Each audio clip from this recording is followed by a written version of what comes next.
bring the knowledge and the awareness out there so people know that any of these things that you don't know what you're getting, you can die right away. Parents have to tell their kids. And even if your kid is an addict, I mean, my daughter, she knew that fentanyl was out there. She didn't, her story to me was, I know who I buy from, but you don't know who they buy from. Just love on your kids, regardless, it's not really them that's there when they're sick.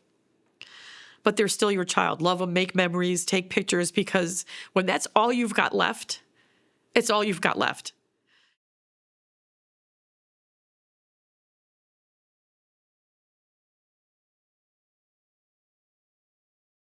She was actually a very, very fun and loving person. She used to act out all the Disney films.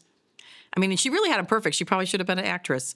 She would sit in front of the mirror in the living room. There was a big mirror on the floor, and she would sit in front of it and pretend that the mirror was Grandmother Willow, and she was Pocahontas. So she would talk to her and act that out. She would act out the Lion King all the time.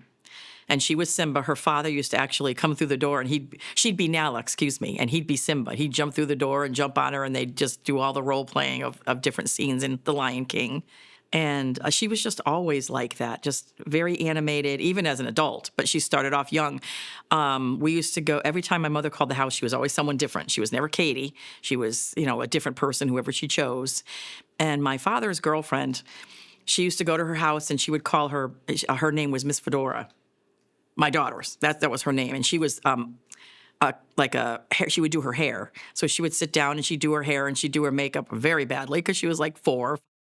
But that was her name, Miss Fedora, and then my father's girlfriend would pay her. But I don't know where she came up with that name, but that was just what she called herself. She just really was happy all the time. She was a really good kid. She wasn't a problem child at all, which was wonderful because she was my first. But she was just very loving and loved to, hug and cuddle. And, she was my kid that would cuddle with me all the time. And, we did a lot of things together. She was my only child for the first 7 years of her life. So we did a lot of things, go to Disney on Ice, and we went to Beauty and the Beast on Broadway. And I always used to feel bad because when my other kids came, I couldn't do all that stuff. Looking back now, I kind of feel like since God was only lending her to me for a short span of time, maybe that's why we had those 7 years and all these extra things to do that I couldn't do with the other kids, because I wasn't going to be able to have the memories later on that I can have with them. But she was a good kid. She liked to play sports. When she was young, she just played little things. She was a cheerleader. And my brother was just reminding me the other day about how when she did her cheerleading song when she was probably like 7, that she always said it wrong. She said Dominite instead of dynamite. And, of course, never realized that. So all through the song, she would carry the same words out. But she was into that. Then later on, she played lacrosse as an older child. And she was lucky she did a lot of things. When she was born, her dad and we had a boat. So she was boating from the time she was born. And would, go on the knee board and on the tube and didn't care, if it flipped. He would throw her in the air in the pool. I've never seen anyone go as high in the air as her, and she had absolutely no fear. She thought it was such fun. She was just a really go-lucky kid, very happy and everything. She was very family-oriented. She loved holidays with the family. And we used to take a family picture every year at Christmas. And one year everybody just kind of forgotten. She was so upset that it wasn't taken and that there was no family picture that year, because there were certain things that were important to her, and family was very important. And then, of course, her most important thing was Ryder. When she was pregnant with him, she was very excited. When he was born, she said she called him her squishy, and that he was her greatest adventure. And she just loved him to death. He was everything to her. Unfortunately, I was in an abusive marriage, not to her dad. And what I found out after was that my ex had sexually abused her. And I think that's where, and he was verbally abusive to her when we were together before we split up. And I think that's where a lot of the issues came, where she started like smoking pot and doing things to kind of escape.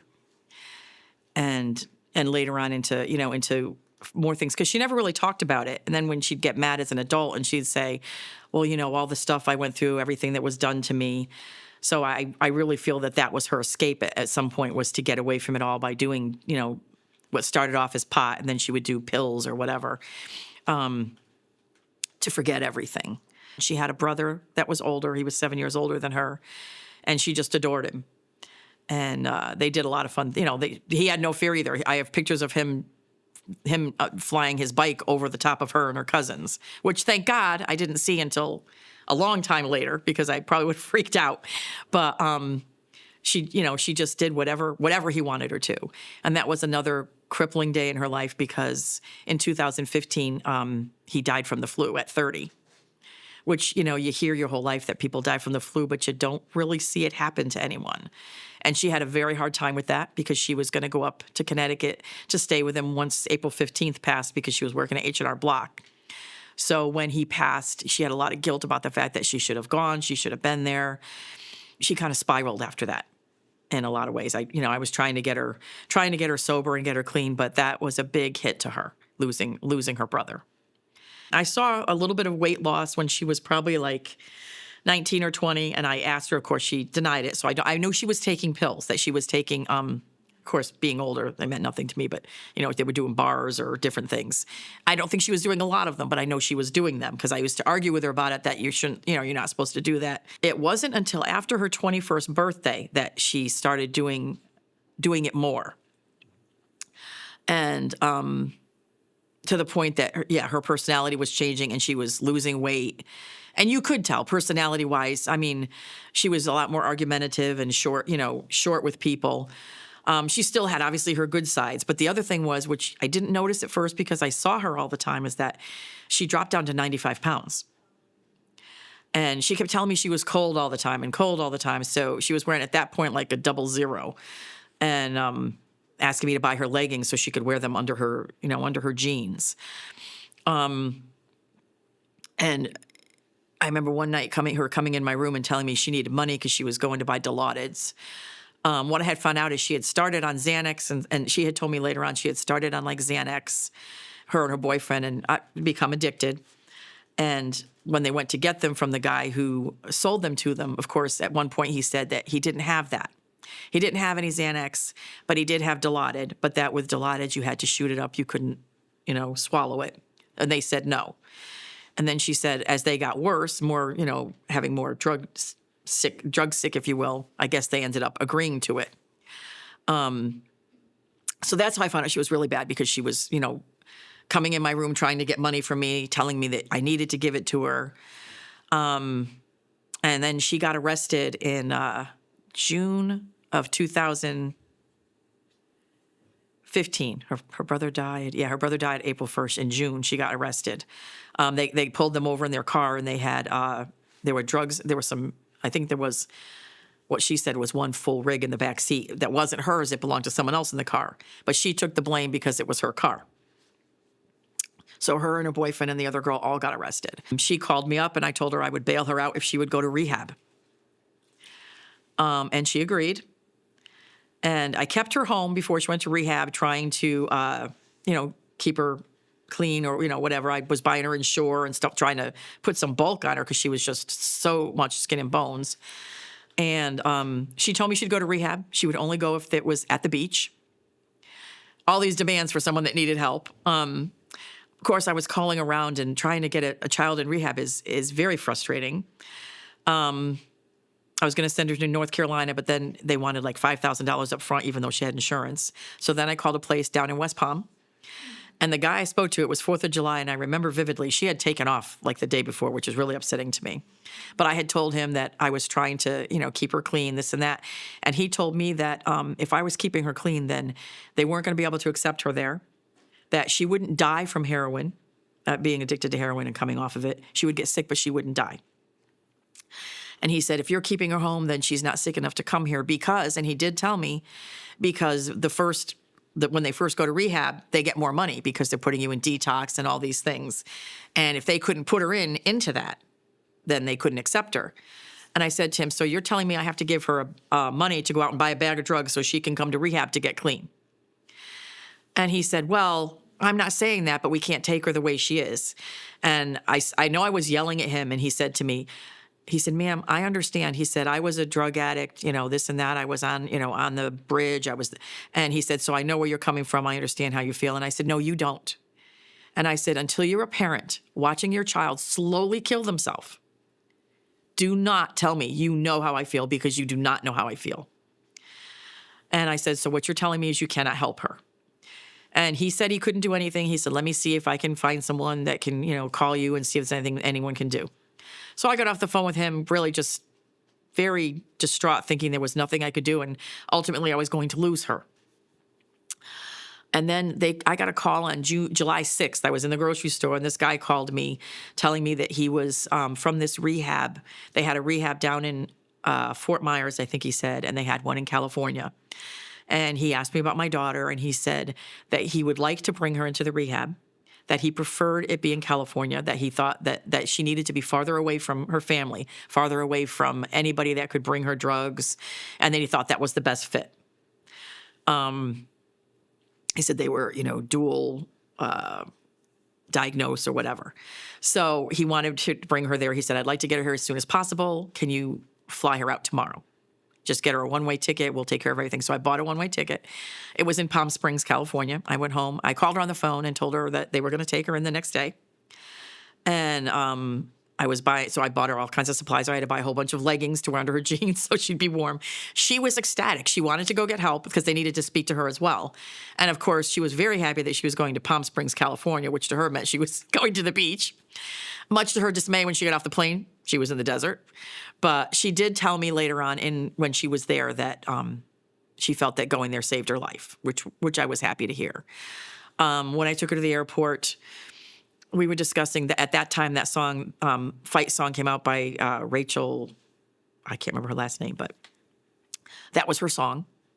This is my fight song. And I bought her a shirt that said that and shipped it out to her to California when she was there. And it was a really good for her there. They made her write a letter to her brother to say goodbye. She was having some really hard times. She actually told them that when the 30 days was over, she wanted to stay and go to intensive outpatient, which was still living in somewhere. But she needed one that was structured, which was nice because she never wanted structure at home. She wanted to be a free spirit. So they sent her down to a facility in San Diego. And the first time she sent me a picture, because they were giving her Ensure and all these things there too to get her weight up, she sent me a picture from San Diego, and it about floored me because I had forgotten she had lost so much weight that she had dimples. And I hadn't seen those dimples in probably a year and a half. And it just made me cry. I just totally had forgotten that they were there, that she had that, her dimples in her cheeks, and, she was filled out more, and she looked really good. And she was back to Katie, if you will. She was the same, happy person. And she used to tell me that she went by someone on the street who she could tell was a drug person, and she was yelling out to them, "You don't have to live like this." She was very into going to her meetings. She loved the meetings out there. She went from there to Newport Beach. And she stayed there for quite a while. She was working in a bar and going home, and she loved it. She came back to Florida because she had to go back to court for when she got arrested. I had to get permission for her to go to California because they kept saying she couldn't go.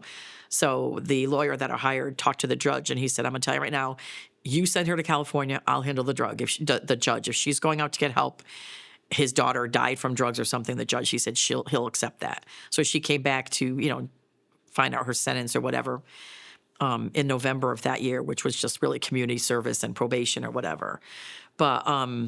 But she came back as Katie. It was really nice to see the person that had been there so long. And she was doing really well. And she did well for a long time.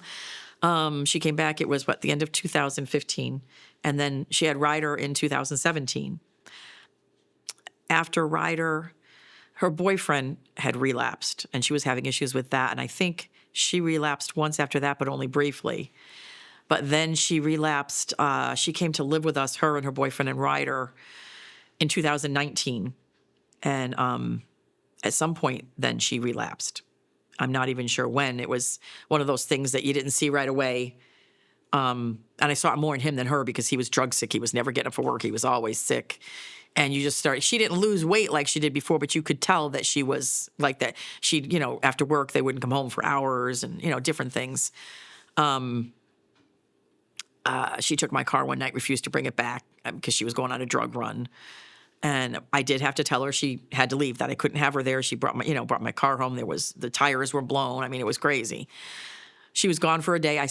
She had me pick up Ryder. She said, you need to take him. We can't take care of him. And I told her then, I said, I'll take Ryder. I said, now you listen to me. I said, you can go into rehab. I'll get you into one. First, she insisted she didn't need rehab, and she was mad at me and not talking to me. Then a couple days later, she called and said she was willing to go to rehab. And I sent her to a rehab in Umatilla, close to where we lived.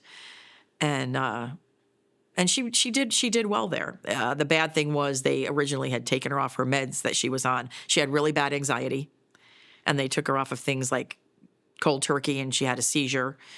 But then she was doing better after that once they had to get permission from the hospital to tell them, you can't just cold turkey her on the things that she's on, the things that they put her on to be stable and to, act normally, or if you will, or, just feel normal.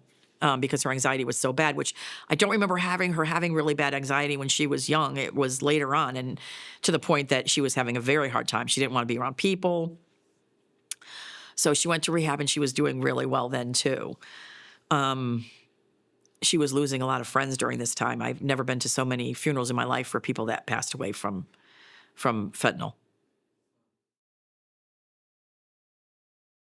She was living in Melbourne. First, she went to a sober living out there, and she wasn't really happy with the sober living. She said they used to go to meetings, people would sign in and leave. She didn't like it there.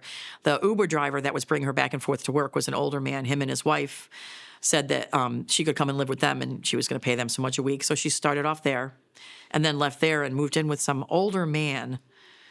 And I had Ryder at the time. He was living with me and my ex-husband, and this older guy, he told her she could rent his room from him. And she called me up all excited. He reminds me of, Poppy, my father. He's just really lonely. He's Italian. His wife died a year and a half ago. I was a little leery about that, but she kept saying, no, he's like Poppy. He's just lonely. Of course, when she moved in, he was more than just lonely. He was, making plays for her and stuff like that. So she didn't want to stay there. She had a friend that she had gone to rehab with, that she had met in rehab, a nice girl. And she wanted to move in with her. And I was in Castleberry over in Seminole County. And I was really worried about that because that was kind of close to the area where her old dealers were and stuff like that. She kept saying, no, I need to go and live there because I need to make sure that Nicole stays clean. Because Nicole's boyfriend kept relapsing and, in front of her and stuff. And she said she kicked him out. I want to make sure she doesn't take him back, and we're going to work together. She said, even if we stay here for a little while, then we'll rent a small house. So she moved in with her in Castleberry, and I remember she needed to get her stuff from the guy's house out in Melbourne.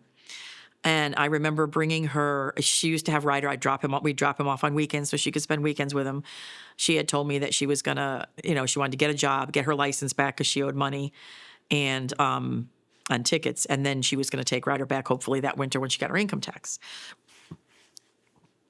So I was bringing her a couch and, different things, a bed, stuff like that. We dropped him off this Saturday morning. It was November 7th. And it's the last time I saw her. And I remember coming to the house, and she was very happy. She was all smiles. And she had a messy bun on top of her head. And she was sweeping the floor, cleaning like she never liked to clean. But she was cleaning the house and happy as anything. And I was dropping Ryder off to her. And she was all excited that she was going to, go out and look for a job that week. And she was all excited that they had their own place and, they were doing well. And then I talked to her on the phone, and she said that this guy was going to be giving her a ride to go get her stuff. And I said, well, where did you meet him? She said, oh, it's one of my friends. My friends know him, and he has a big truck. She said, but I need $20 for gas to give him, this and that. So I sent her $20 to pay him for gas to go pick up her stuff. I really didn't know what day she was going. I just knew that she was supposed to be going that week. And so I guess she went on Wednesday night, which was November 11th. And I hadn't heard from her. Normally she called to check on Ryder. And that Friday, her roommate messaged me and said, have you heard from Katie? And I said, no, why? And she told me that she hadn't heard from her since Wednesday night, told me that she had been with her Wednesday night, but that they had split apart over near Chiliota. And she didn't know where she was. So I was really concerned, although I didn't say anything. I tried to be just thinking, I was thinking, okay, she might have relapsed, whatever. But I tried to stay calm. Saturday morning, she still had not heard from her. So I was a little panicky. But to be honest, there was a part of me that was thinking she could be gone. I didn't want to, I kept trying to push it back. I didn't say anything to my husband, my kids. I kind of kept it to myself because I didn't want to think that. But being a parent of a child that is an addict, even recovering, you are going to have those thoughts. I mean, she used to fight with me on the phone because if I didn't hear from her, I'd say something. She goes, Mom, you can't do that. I said, well, I'm going to do that. I'm always going to wonder if I don't hear from you, if you go AWOL for a day. It's just, at least for the foreseeable future, it's just going to be where I go. I did call the police Saturday to try to put on missing person. They told me that her girlfriend was going to have to do it because that was the last person that she was with. So I called her up and told her. She did call them and try to put in a report in Castleberry, but they said that she had to talk to Orlando because that was where they separated. And I messaged her later and said, what happened? She said, well, they told me that they might have some information for me and that they'd call me back. And this was like 7 o'clock Saturday night. And I didn't hear back from her for a long time. So finally, I called the police myself in Orlando. I told them who I was. I told them that, Nicole had put in a missing persons and that someone was supposed to call her back. And they said, well, I'll have to have one of the detectives call you back that's working on it. I just want to let you know he might call from a blocked number. It'll be a little while. I said, that's fine. It was like 11 o'clock at night. And it was like 5 minutes later, my phone rang. And it wasn't a blocked number. I picked up the call, and he said, is this Paula Khoenle? I said, yes, it is. And he said, well, I need to start out by telling you that I'm a homicide detective. Which is like the worst thing you can hear. Because as much as I wanted to think that she was gone, once he said that, before you say anything else, you really know what he's going to say. And he told me that they had found a girl on Thursday morning. And he said she was as a Jane Doe. And he asked me, if Katie had any birthmarks or tattoos. And I told him that she had a tattoo on her back right shoulder of an anchor that said "Born Free." And I said she has a tattoo on her arm. She had gotten a tattoo that summer to cover her marks or needle marks.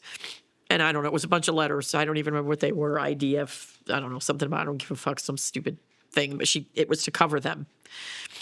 And he said, well, the girl we found did have tattoos like that. He said, until we get a positive ID, I can't say anything. He said, I find it hard to believe because the one on the back was older. He said that, it is someone else. He told me that her body had been dumped in the middle of the road on this back road in Orlando. And that they had a video camera from someone's doorbell of this big black truck coming down the road, circling around it was like a cul-de-sac at the end, opening the door and pushing her out into the road. And he said that he asked me if I knew who she was with, and I told him. And he said, well, the people that he had talked to on that street did say that that was this guy's truck. And he said that when she was pushed out of the car, that she didn't have on any shoes and that she had her phone cord wrapped around her waist, but no phone.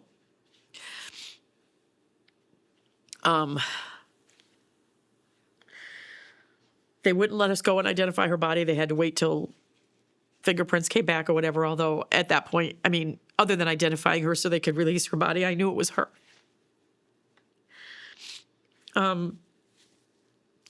He told me that they were going to arrest him for whatever they could. He said, at the very least, for dumping a body, leaving the scene, whatever. Then he called me a couple days later when I was coming out of the funeral home, asking me if I knew this other guy's name. And I said, no, why? And he said, well, his name keeps coming up in the investigation. I told him I hadn't heard of him. I tried to find out from people. The day after she died, Saturday, when I had, or Sunday, people had come back to tell me that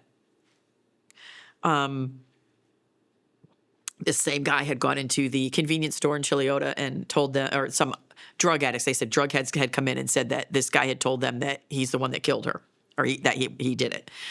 And I did tell the detective that's what they said. And he said to me, can you find out who these guys are? I'm like, I don't know. I mean, I don't. To me, that's their job. I'm telling them where they are. That's their job. Go talk to the people at the store. But anyway, I messaged, and then someone else called to tell me that this guy that she knew had gotten arrested, and that they heard he got arrested for beating this guy Ryan up that killed her. So I messaged, and that he was in jail.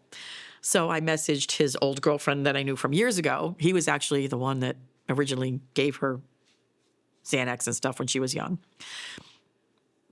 I messaged his old girlfriend, and she messaged back and said, I really don't talk to him anymore.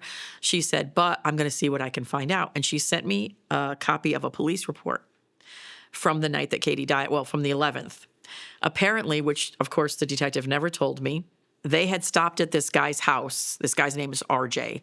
And they stopped at, I say house, but he had an RV in someone's driveway, apparently, according to the report. The report was at 11:10 at night on Wednesday the 11th, that they stopped there. Katie stayed in the car.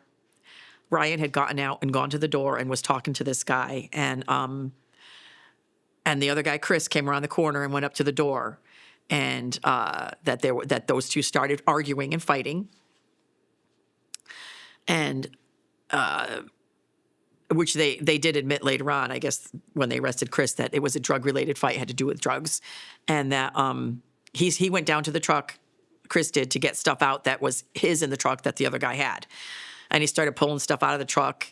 And Katie got out of the truck, apparently, to try to, stop him and stop the fight that they were having. And it says that RJ pulled a gun on and pointed it at Katie's head. And what the cops said was that when they talked to Katie, when they talked to him, RJ said he didn't point a gun at her head. He doesn't own a gun. They never searched him. They never searched his house. They asked Katie, they said, because Katie couldn't tell them definitively where on her head the gun was pointed, that they had no probable cause to arrest him. They did tell her that she could still pursue charges if she wanted to, and she said yes, she did. Apparently, she had called her father up north at like 5 of 12 and asked, should I still press charges? And he said yes. So she told them she still wanted to press charges, but he wasn't arrested. The other guy was. Her body was dumped in the road at 9:06 on Thursday morning, the 12th. According to the detective, because I had asked him, did you try to give her Narcan? And he said she was in full rigor, which means she had died, I would say, very soon after that midnight when they left. I asked him if there were needle marks. He said they didn't see any, but I don't think they were looking for them myself. And he said that there were bruises on her all over her body. Well, actually, the person that found her came to her celebration of life and told me that.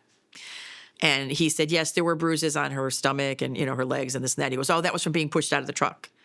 However, if you're in full rigor when you're pushed out of the truck, your body's not going to bruise.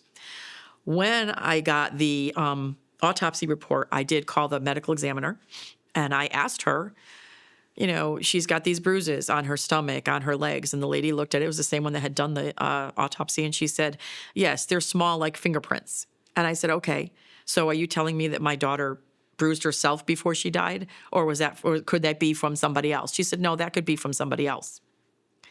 I asked her, would she be in full rigor? Because, I said, would she be in full rigor if she was still alive at 2 a.m.? She said, well, it depends on, the circumstances, how long she was outside. I said she was outside 6 minutes before the police got there, or before the paramedics got there. So she said, basically they don't tell you a lot, but she did tell me that. I called back the detective, and of course his response was he said to me, well, your daughter was a previous drug user, wasn't she? And I said, well, what does that have to do with anything? That doesn't mean that she should be dead or laying in the streets and nothing should be done. He said, well, the most we can get him on is illegally dumping a body. And he said, and that's just a misdemeanor. And he said, I'm sure that wouldn't make you happy. And I said, well, it's happier than nothing. And she died on November 12th. They didn't even talk to him until December. They arrested him then, him and his girlfriend, but they didn't hold them. I said, why is he not arrested? He said, well, he had drugs on him, but it wasn't enough that we were worried about. They asked him, he's the one that said he dropped her off somewhere at 2 a.m. at Maryland Fried Chicken, and that she got out of the phone arguing with someone. a guy. And he said, so it must be another guy. It must be that guy. He must have an identical big black lifted truck like mine. And that's who killed her. And the guy said to me, you know he's lying. I know he's lying. I said, well, have you checked video cameras on the end of Bonneville at Maryland Fried Chicken? Oh, well, they wouldn't show anything. They wouldn't show the license plate. And I said, well, so I pulled her phone records. She wasn't on the phone at 2 a.m. Her last call was at 12:55. And I said, so, she wasn't on the phone. I said, well, and I had asked him, did you ping his phone? I said, her phone was left in his truck, obviously. When he pushed her out, it was left in the truck. He said, well, I'm sure he got rid of that right away. I said, but he wouldn't have gotten rid of it till he knew it was there. And I said, did you ping her phone and see where her phone was at 9 a.m. when he dumped her body? Did you ping his phone? Finally, he said, well, we did ping his phone. I said, and? He said, well, it does show his phone near where she was found, but he said he was asleep in a parking lot. And I said, what about her phone? We're not going to, no judge is going to allow us to ping her phone. This isn't an important enough charge. And I said, well, he wasn't asleep in a parking lot. He lives 10 minutes down the road. And he said, well, we know he's lying. You know he's lying. He said, if it makes you feel any better, I'm sure at some point I'm going to be investigating his death. And I said, no, that doesn't make me feel better at all. I had called them the night before Thanksgiving to see if they were going to go to his parents' house to see if she was there. He was there because, of course, it's a holiday, right? You'd be at your parents' house, which was his address on paper. And they said, oh, probably not. I'm off. And I said, well, what about the other detectives? Oh, they won't go. They really didn't care. And at one point, what they told me at the detective's office, because I did talk to another detective, a more head detective, because I had talked to the newspaper. So then, of course, they talked to me at the detective's office. And he said, well, he said, the prosecutor's not going to take the case. He said, I told him about the ME. He said the ME's not going to say that in court. When we go to court, the ME's not going to say that those are fingerprint marks. They're not going to say that. And he said, and he said, and the prosecutor's not going to take it. He said because they said he's going to get a lawyer, and the lawyer is going to say that he loaned the truck to someone else because you can't see his face in the videos. He said they'll just say that someone borrowed the truck, and it wasn't him, so they won't take the case. But here's the thing. You can't let someone borrow your truck and say that you're asleep in your truck at the end of the road. You can't do both things at once. But they don't care. And I did send a message to the detective at one point and told him, I said, as far as I'm concerned, you did a lousy job with this. You said you'd arrest him for as much as you could. At least this, you did nothing. And I said, if it was your son or your daughter or anybody in the police department's daughter or son, you would be all over it finding out who was responsible, getting something done. But to you, this is just another person. They're not, you don't know them. They're just a face. And to them, like he said, she was a previous drug user. So I guess that means that, she got what she got, and it doesn't matter. It's just very sad that there's no justice for these people. This guy has gotten arrested several times since then. He's always gotten off. He's gotten arrested with fentanyl, with ecstasy, with all these different things. And he gets off every time. Every time the prosecutor drops the case. There's no repercussions for what he did whatsoever. They told me, we know he's lying, you know he's lying. But off he goes to just do it again. And that's, so wrong. I mean, and what he said to me is, well, they want to go after bigger people. Well, okay, fine. But you got to start out with the littler people. You can't just always be holding out for the people that are the big sellers, the big dealers, because the big dealers are given to these other dealers and they're selling to our kids and our kids are dying. I don't know. It's just, there's something so flawed with the justice system because it is an unjust system. One other thing the detective told me, which is amazing. He told me that this guy had called 911 3 times in the 2 weeks prior to Katie's death for people that were with him that OD'd. And he said, so my question to him is, why didn't you call for her?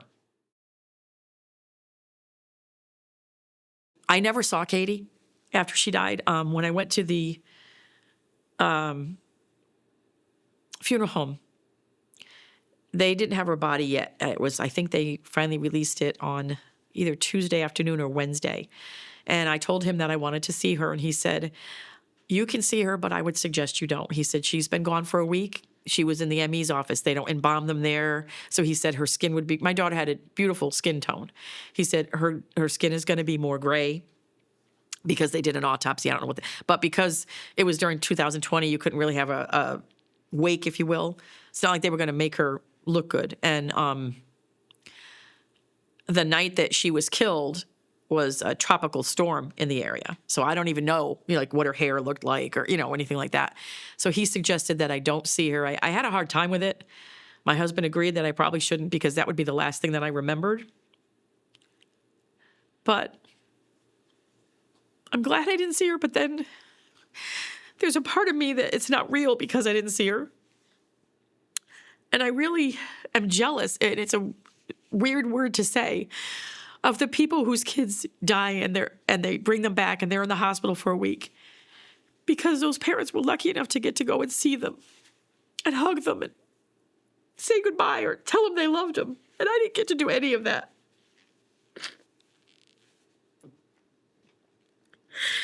So the last memory I have of her is that Saturday when I'm glad she was happy and, looking so happy, but I just hate that I couldn't see her after. There's a part of me that almost feels like it's not real. Because I never saw her. Last I saw she was happy and then she was gone.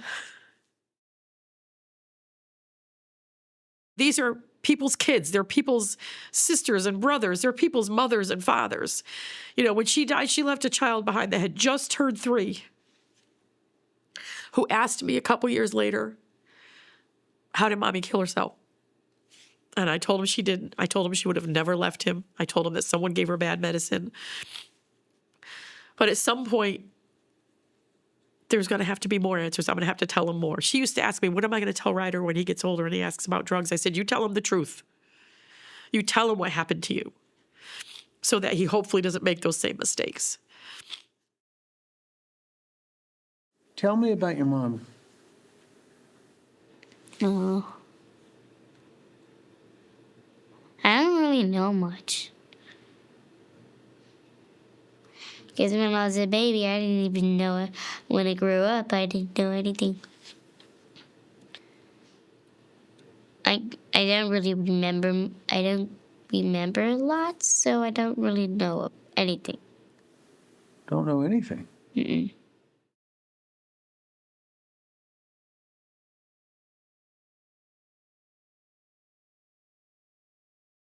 I'm blessed that I had her for 28 years. I'm just sad that that's all I had her was 28 years and that I didn't know that I was going to lose her. But I will say, even through everything I went through with the drugs and fighting with her, and I would never want to not have been her mother because she was a special person.